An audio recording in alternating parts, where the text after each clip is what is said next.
Thanks god তোমরা রাজি হয়ে গেছো। Thank you. ডক্টর ঝাঁসি, এর মধ্যে যদি আমি কাউকে অ্যাডপ্ট করে নিতাম তাহলে? দেখো, মানুষের তাতে যদি তোমরা সুখী হতে তাহলে আমার খুব ভালো লাগতো, কিন্তু আমি যেটা নিজের হার মনে করছি সেটা আমার নিজের হার, সেটার জন্য আমার খারাপ লাগা থাকতো। আমাদের এখন কি করতে হবে? মানব, তোমাদের এখন কিচ্ছু করতে হবে না। তোমরা দুজনে বাড়ি যাও, হই হই করো, আনন্দ করো, শান্তিতে থাকো। এর মধ্যে যা করতে হবে আমাকে করতে হবে। আমাকে একজন সারোগেট মাদারকে খুঁজে বার করতে হবে, তার ব্যাকগ্রাউন্ড জানতে হবে, তার স্বভাব চরিত্র জানতে হবে, তার কোনো রোগ আছে কিনা জানতে হবে। এবার কাজ হলো আমার। ডক্টর ঝাঁসি, যার গর্ভে আমাদের মানবের সন্তান আসবে তাকে কি একবার দেখতে পারি? না মানুষ, এটা নিয়ম না, আর সেটা করার কোনো দরকারও নেই, কারণ এ থেকে পরে অনেক ধরনের জটিলতা তৈরি হয়। পুরো ব্যাপারটাই গোপন থাকবে, না তুমি তাকে চিনবে না সে তোমাকে চিনবে। বাচ্চা যখন ডেলিভারি হবে তখন আমি নিজে বাচ্চা তোমাদের হাতে তুলে দেবো। ডক্টর ঝাঁসি, আপনি সত্যি এত বড় মনের মানুষ, এর আগে আমি বুঝতে পারিনি।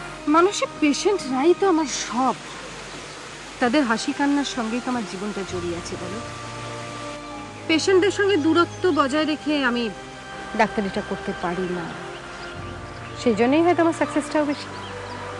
তোমরা বসো, আমি উঠি, কেমন? আমার দেরি হয়ে যাবে। Bye bye.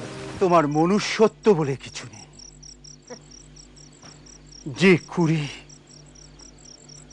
একদিন ফুল ফোটার আশায় দিন গলে,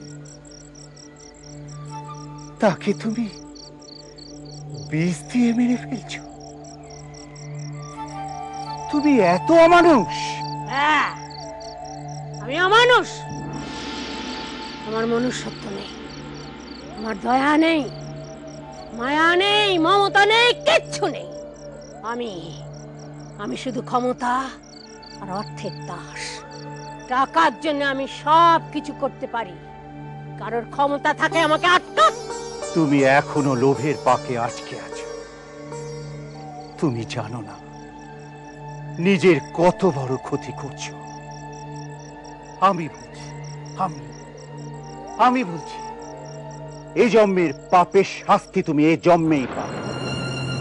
তখন কিন্তু আর ফেরার পথ থাকবে না, আর ফেরার পথ থাকবে না, বলে গেলাম। তোমার মিসক্যারেজটাও কিন্তু স্বাভাবিক নয় মানুষের। ডক্টর ঝাঁসিরও তাই মত।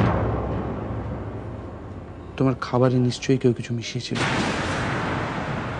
তোমার মনে আছে? তখন সাধু বাবা বলেছিলেন, যা খাবে সপাকে খাবে। আমি শিওর মানুষে তোমার খাবারে নিশ্চয়ই কেউ কিছু মিশিয়েছিল। তুমি ঠিকই বলেছো মানু, সাবধানের কোনো মান নেই। আমি তাই এবারে একদম ঠিক করে ফেলেছি যে যতক্ষণ না সবকিছু ঠিকঠাক হবে এই সারোগেশনের ব্যাপারে আমি কাউকে কিচ্ছু বলবো না। কিন্তু মানুষের বাচ্চাটাকে যখন নিয়ে আসবে তখন সবাইকে কি বলবে? মানব, আমাদের ঠান্ডা মাথায় একটা প্ল্যান বার করতে হবে, যাতে কেউ কোনোদিন জানতে না পারে যে বাচ্চাটাকে আমরা কিভাবে পেলাম। কিন্তু এইভাবে লুকিয়ে মানব, আমাদের সমাজটাকে তো তুমি খুব ভালোভাবেই চেনো। আমরা জিনিসটাকে যতটা সহজ চোখে দেখছি সবাই কিন্তু নাও দেখতে পারে। আর তাছাড়া আমি চাই না আমাদের বাচ্চার কোনো আইডেন্টিটি ক্রাইসিস হোক। ওর ভবিষ্যতের কথাটাও তো আমাদের ভাবতে হবে, তাই না? ভবিষ্যতে যদি ওর উপর কোনোদিন কোনো প্রেশার পড়ে। ঠিক ঠিক তুমি ঠিক বলেছো মানুষ। বাচ্চাটা তো আমাদের, বাচ্চাটা আমাদের নিজেদের। ওর যাতে কোনোদিন আইডেন্টিটি ক্রাইসিস না হয় সেটা আমাদেরই দেখা উচিত, আর আমরা সেটা দেখবো।